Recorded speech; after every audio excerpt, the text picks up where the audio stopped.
Riverbend Bike Park.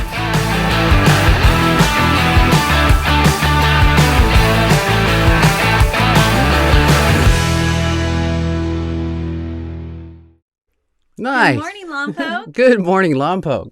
And thanks for being here on a slightly overcast Monday. Yeah.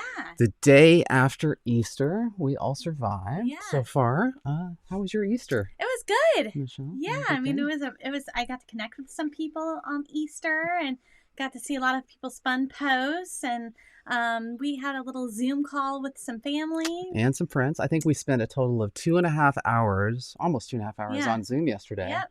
Which was fun. It's just nice to stay connected in a new way. And I love how people are using the green screen feature on Zoom and not totally knowing how it works.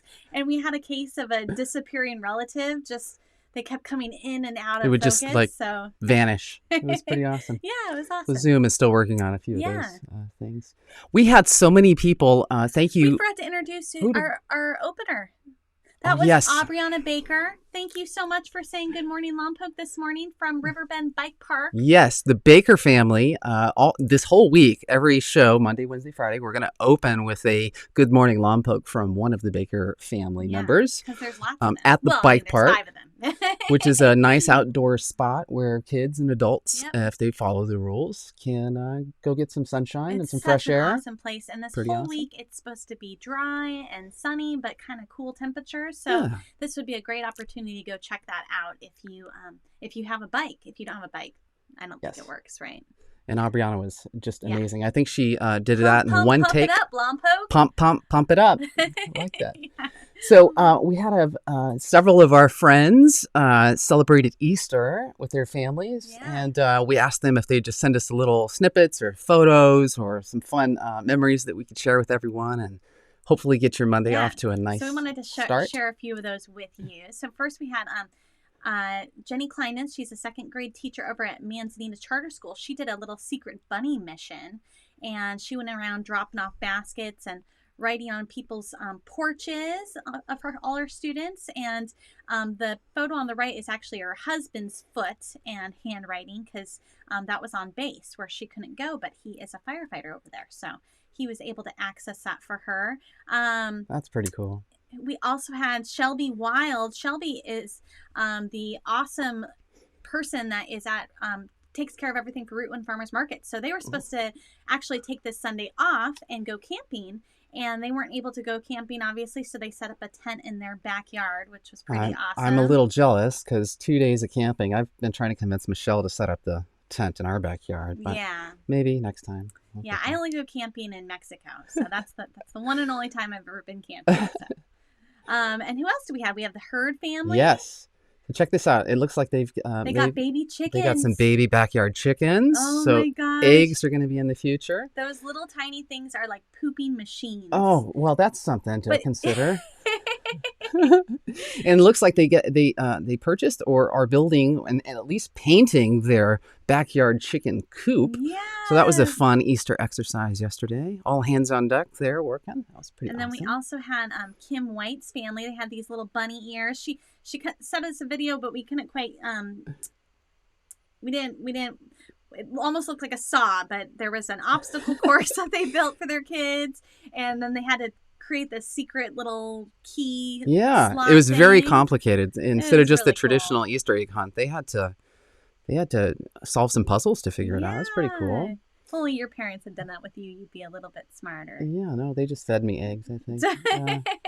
Let's see. And then we have the Ravs over at Dare to Dream. Dare to Dream Farms. So look at these Zoe, cuties. Wyatt, and Wade Oh with my those gosh. awesome bunny ears. And that's the place where you go get real eggs, too, if they still have some. You do, yes. And then the Green family. Thank you, Stephanie. And they went out hunting for Easter eggs with their little turtles. And there's even eggs in the trees. That's pretty cool. And then we have the Savellas. Look at these fancy folks. They got a little fancy with their spread and those Bloody Marys. So they literally put their table out on their front porch and went to town on the cooking. Good job, guys. It looks delicious. And the Bloody Marys, I'm super envious at the moment. Can we do that on Monday? We can. I think we can. And then we have the Baker family. This is the full crew. Yes.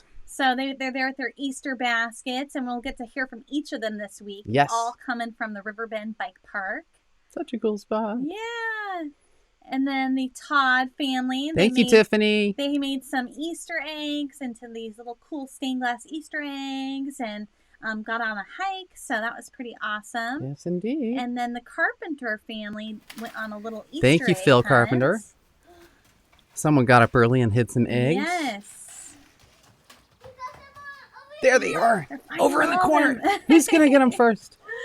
And then Emily Coleman, her grandma lives right down the street from us. She is such an awesome lady. Shout out to Emily, who also helps out with the Route 1 Farmers Market. Yes, she does. She's awesome. And her grandma, Alice Martin, is awesome. And in her 90s and going like tomorrow's never...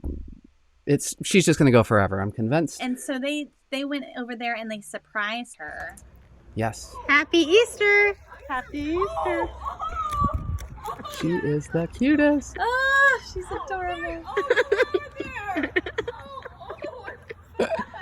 So cute. God, grandmas are pretty cool. So that was pretty awesome. And Thank you, guys. then we had a little Easter surprise. Hey, we did. In the morning, and I'm gonna play this video with just full disclosure. I'm only dressing from the waist up these days, and I'm gonna think more about my appearance moving forward. And I've taken all my mirrors and I've put them away, and so I'm apologizing in advance for what your eyes are going to see.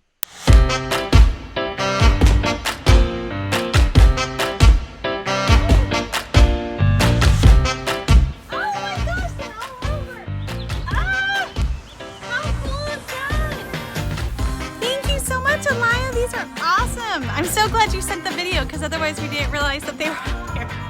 And Haribo are my absolute favorite, so thank you.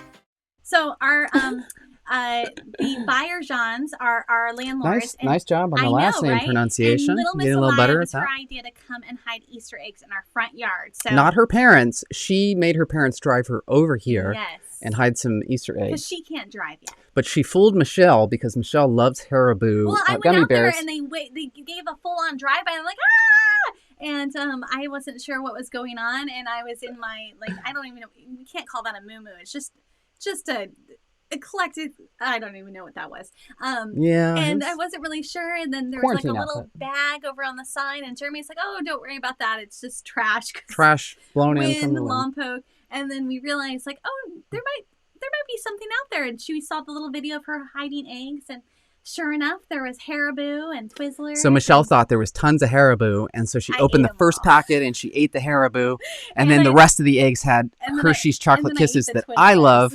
So Michelle, she finished her only packet of Haribo, and I have all of these Hershey kisses to last me at least because clearly I don't through care this about afternoon my appearance anymore. So. Anyway, that was very thoughtful. Alaya, that was awesome. You're so awesome. And thank you for including us in your Easter celebration. Yes. And we hope all of you had a great Easter. And if your pictures or videos didn't make it on, we apologize. We're doing our best. But keep sending stuff our way. We really appreciate that. All right. And then we had some local stuff happening. Yes. Right? I did see this morning, grocery outlet is now requiring secure face masks. So if you didn't know, now you know. Hey, trying to help you out. Don't get turned away when you try to go to the grocery store. And secure face masks include scarves, just bandanas, cover it up. Just cover it up. Non-secure face masks include your hand, so that doesn't work. You can't do that. Don't do that. Or a sweatshirt, or just going in. Yeah, that doesn't work. And a fun test, real quick, when you put a mask on, there's a test you can do. If you have a lighter or a match, don't light your face on fire, but if you can blow through the mask and the fire goes out, it's probably not super effective. But if you have a mask where the air is not really getting through like that, it might actually help. So it could be crazy to put some beard oil on and then have one that doesn't totally cover, and then you try to blow out the match and then it goes. I am so confused. Yeah. Well, anyways, don't try that. But we also had some other cool things. Yes. So where are we at? You're right here. So you're next. Okay. So oops. I think Shelby sent this to us. So let's see. This is the Visual and Performing Arts Academy at Los Barros Elementary School. Obviously, the teachers miss the kids miss the teachers. So they set up a teacher drive around. So all the teachers jumped in cars and drove around the neighborhood and had the kids come outside and wave and hold up some signs. So it was a nice little car parade of teachers. I thought that was really cool. Yeah. And then we also saw that the Santa Barbara County Wines donated a bunch of wine Yes. To hospitals. So and quick note, before I forget, I'm not going to announce everything, but a Lompoc winery has stepped up. And they're it's really great. A lot of this wine went down to Southern California. And Santa Barbara. But locally here in Lompoc, we're going to work on connecting the dots. And we'll announce this winery this week. And hopefully we'll have a few others that can step up and supply some great local wine to our hospital workers, our healthcare workers, first responders. So anyway, stay tuned for that. They need to catch up with all of us who've been home drinking all day. So. Absolutely. So this was a fun little video from them. We're here dropping off the Santa Barbara County wines that are being donated to the hospitals throughout Southern California and also Santa Barbara. We're at the UCLA Health COVID-19 Donation Center. And I've got Carl Barrett here. He's running the donations for the entire UCLA Medical Center, which is a monster job. And here he is right here. Just want to say thank you so much for this amazing donation. Definitely going to boost the morale of some of our amazing frontline people, and we appreciate everything. Thank you for everything. Awesome. Thank you, Carl. And the center's taking donations from all different industries, so it's an amazing effort.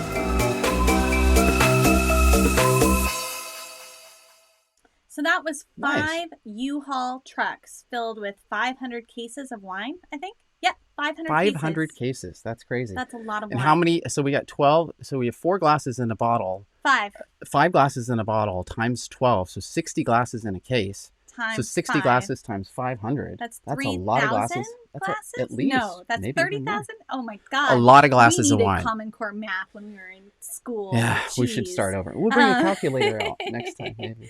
Very cool, SB County Wines. yeah. And shout out. Well, and I guess U-Haul ended up like waiving the fees for the trucks once they found out about the story. So That's pretty cool. Everybody pitched in to help, Yeah. and so that was really cool. So That is awesome. What were you gonna say? I was just going to say we're hoping to speak live with Phil Carpenter either on Wednesday or Friday from Santa Barbara County Vintners, and he's also a Lompoc resident. We just want to catch up and talk to our neighbors and talk about the wine industry and see how they're doing and adjusting with all of these challenges that are happening. Yep. So yeah, stay tuned for that. All right. So here we going. Yes. All right.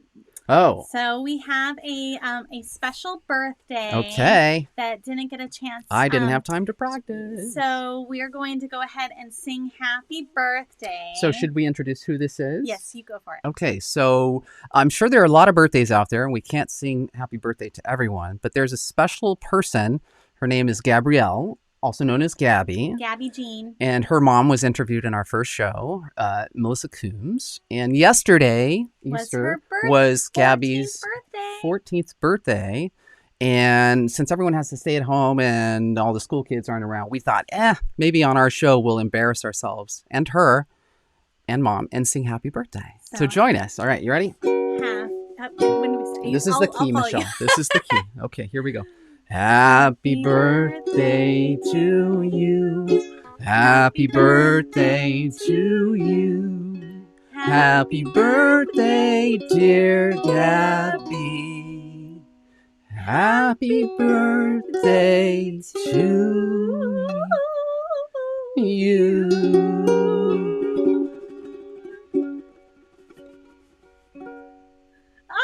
That was awesome. I think aside from Bocelli's concert yesterday, that may be the second best musical expression or piece of art that I wish you'd have stayed in key though. I'll work on that. I'm sorry. Happy birthday, Gabby. Happy birthday, Gabby. It's not every day that someone turns 14 in quarantine. So anyway, happy birthday. Good one, Michelle. That's really cool. We also have a special shout out for one of our seniors. So we one of the moms. We told you guys about this on Friday. Yes, we did. So this is Serena Lopez. Yeah. She's a senior at Cabrillo High School. And it's Serena's dream to become a veterinarian where she can care for animals of all kinds. She has such a big heart for everyone she loves. everyone, but her love for animals is something very special. And she's going to begin her journey by attending Ellen Hancock College online in the fall of 2020. And thank you, Patricia, for sending that over. Yeah, I think she went by Trish. Trish. All right. Well, thank you, Trish, for Trisha. sending that over. Yeah. So all of you out there, you either have a high school senior or you know someone that's graduating. Maybe the yearbook thing's not going to work out so well this year, or lots of the traditional graduation things. So, hey, let's celebrate them on Good Morning Lompoc. Yep. Write a little blurb, send us their awesome photo, and if we can fit it in, we'd love to Yeah, show that I'll off. squeeze it in. And then at Lompoc High, we didn't do this, but the principal at Lompoc High School, someone there put together a really cool video of him commemorating all of the class of 2020 there in the gymnasium, I believe. And it's just really cool and very, very thoughtful. So we want to give a shout out to the school district and to Lompoc High School specifically for doing something very thoughtful.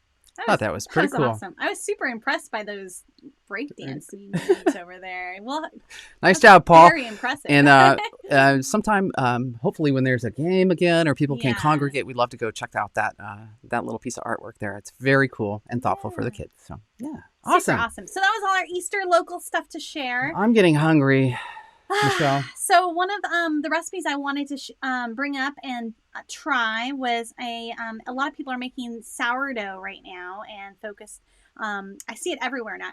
Michelle's been doing it for years. Amazing. Sourdough was already a thing before, but now more and more people are kind of jumping on the sourdough bandwagon. So if this is you and you've made your own Lompoc sourdough starter, which I think Lompoc has some great yeast. I've started my starter on C Street about 5 years ago, 4 Yeah. years ago, 5 years. If you're not sure what a starter is, what's a starter, It's Michelle? like a mother. It's a mother.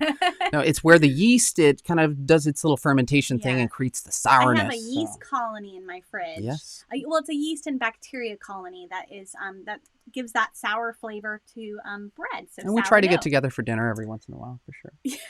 So I made some sourdough bagels, and this recipe is based on the famous Peter Reinhardt's New York sourdough bagel recipe. I made a few adjustments that Some work of our better friends for have tasted my these. kitchen, and so I wanted to share that with you now. We'll start by preparing a sponge. Use any amount of your ripe starter.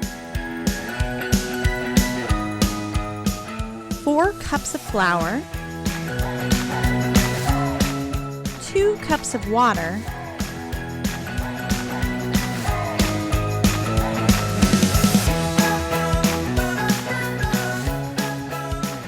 Mix well and cover loosely with plastic wrap.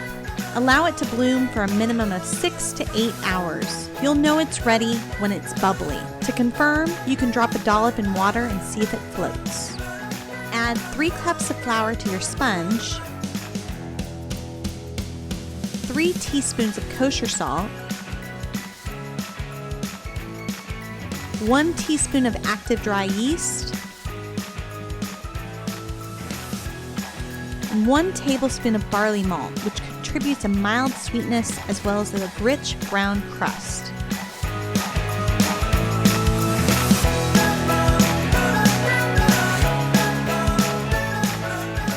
Mix well by hand or in a stand mixer, then continue adding another cup of flour in quarter-cup increments. The dough will be stiff at first, but will become smooth and elastic after considerable kneading.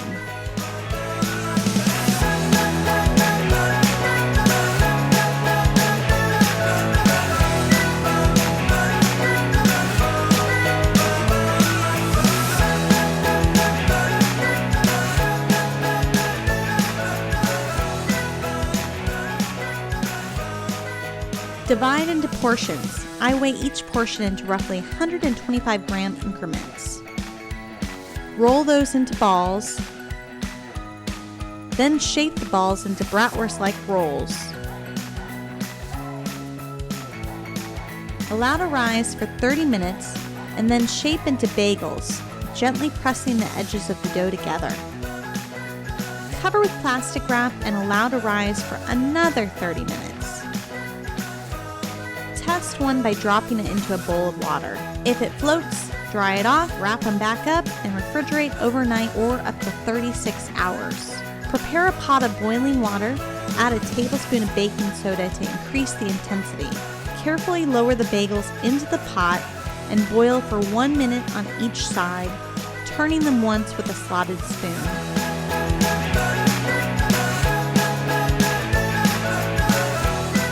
Remove and immediately add your toppings.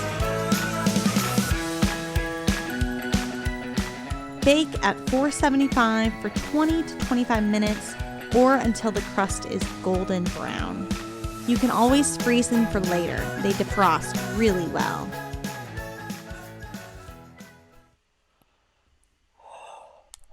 They're so good. You're such a weirdo. So bagels, a lot of people do it with cream cheese, and you can put anything on it. A lot of times we have it for breakfast. We make our own breakfast bagel sandwich. Throw an egg in there, a little cheese. Oh, I'm so hungry right Say now. it like it's something new.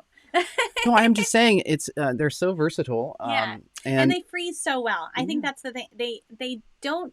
I don't think that they keep for more than like 2 days. They get kind of chewy and hard. Yeah. But they freeze really well, Yes. and then you can just. It takes like an hour to defrost, and then just put them in the oven for a quick. They set. do not last very long in our house because I love them so much, and He does. I can't say enough about Well, them. he just likes anything with carbs. So, are a couple of you curious or going to try to make bagels? Yeah. We'd love to see what you come up with and take some photos or some video. Kids, are you going to help great parents? Forearm workout. Bagels. It's just like lots and lots of kneading. Yes. Yeah. Yeah. And you can totally do it without a stand mixer, and I will pray for you if you do. Okay. Yeah. Well, a stand mixer would be very helpful. Yeah, definitely. I would suggest that for sure. So I'm probably going to have a bagel in just a few minutes. Okay, All sounds good. That was so, awesome. we spoke with a really awesome person on Friday. We spoke with the CEO at Lompoc Valley Medical Center, Steve Popkin. Thank you, Steve. And yeah. thank you to Nora Wallace, Yes, who helped thank you, coordinate Nora. everything and connect the dots. And Steve, thank you so much for taking your time to talk to us. We know everything at the hospital is a little bit nuts and crazy during what's happening right now. So keeping us informed and giving us this information, and he answered all of our questions. We're super grateful for that. Yes. We hope this information helps just keep you guys informed. And thank you again. Thank you. You're obviously a new CEO here, relatively recently, and I'm sure it doesn't. This challenge doesn't come. This is not in any textbook. So how is the hospital dealing with COVID-19? Yeah, well, I mean, we're doing well overall. As you say, it's not textbook. It's I've been a hospital CEO for about 20 years and in the hospital industry for 33, but there's no playbook for this type of thing. So especially when you can't draw on past experience to make decisions, and the external expert advice changes from a day-to-day basis. It's always difficult. I would say we have conference calls with either the county, the state, or the federal, or all of them, at least 2 or 3 a day. And they're kind of learning on the fly as well as more information from the CDC and the federal government and other countries comes in. So those protocols, I mean, I'm not really exaggerating when I say they change daily. So when did you first start to prepare for this, and how have maybe protocols changed at the hospital? Some of the examples of things that we've done, we've created a separate COVID-19 unit within our medical surgical unit so that we can segregate those patients out so that the possibility of transmission of infection is very much minimized. And dealing with all the expanded need for personal protective equipment, the PPE, that's been a big issue. Certainly the testing of COVID-19 and the protocols for that. So right now, are people coming in to get tested? And if so, do you have a good number of tests? Are you able to share that? There is a very specific screening protocol put out by Santa Barbara County Public Health Department, which is the same or similar to other counties as well.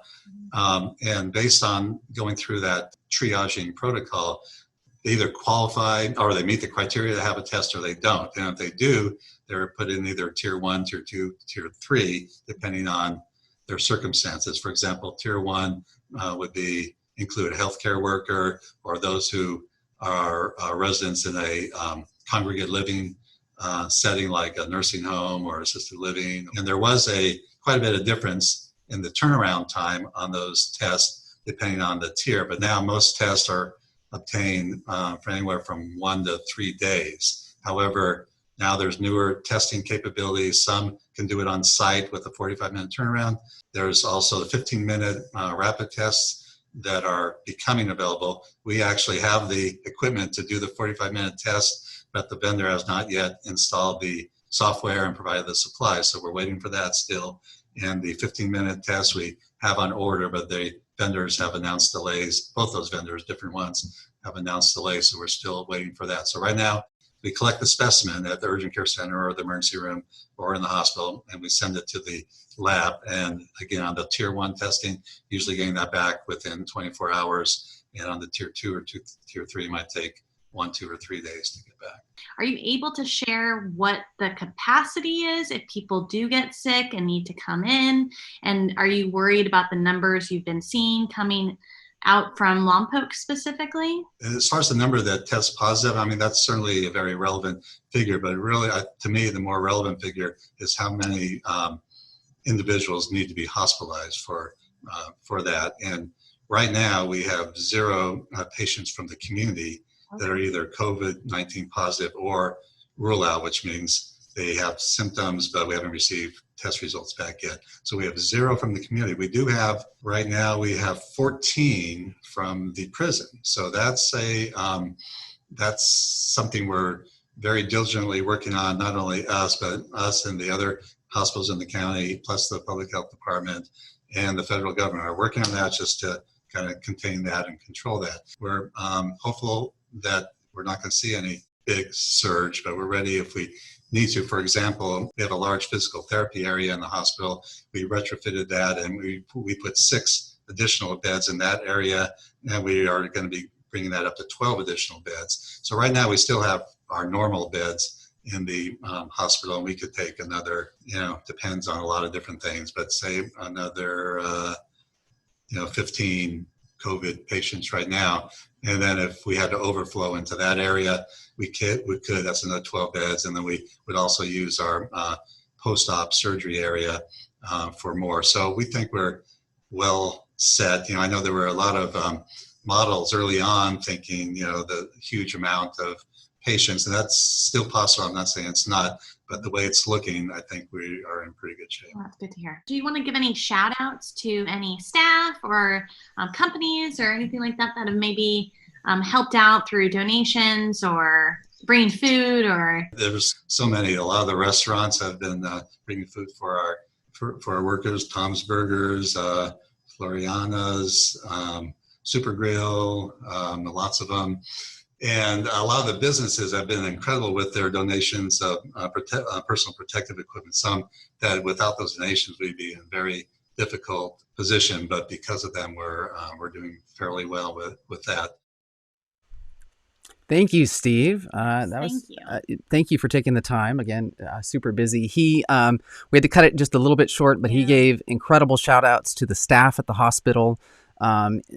Something to the effect of he hasn't received one complaint from any of staff needing to work overtime or work a little harder. Or he said the teams have all stepped up and done an incredible job, and he's super proud of them. So for what it's worth, trust us, the Lompoc Hospital group and the teams there are fantastic. So we hope that was helpful. Yeah. So that was on an update as of Friday afternoon. So that was the number of people. So at the time, nobody from Lompoc was hospitalized except for people from the prison. So that was about it. So we're hoping to check back in with the hospital every week or two just to kind of keep us updated on what's happening over there. Thank you again for setting that up for us, Nora. All right. It looks like we're kind of I think that's it for our rolling show for into today. the end. Sorry, we don't have anything too silly to show you. We're gonna come back but with we'll have super to- silly. We'll now you've set us up for. I Well, guess we have do to. We something gotta and deliver. do that. So we won't spill too much, but next week we're going to introduce maybe a weather person. Yes. So yes. to begin on We Monday's have show, we have a new teammate that might be coming in Yeah. and joining us for weather. So. because the weekly weather, that's important. It's going Yes, to it does. start clearing up here and Yep. getting a little warmer, hopefully. And we'll be talking to the Baker family too Yes. on Wednesday. Great interview. Yes, so I'm looking forward to that as well. So thank you guys so much for joining Thank us. you, on Monday. guys. Have a wonderful week. Have a great week. And here is We'll your see you Wednesday moment of morning. Zen. Bye.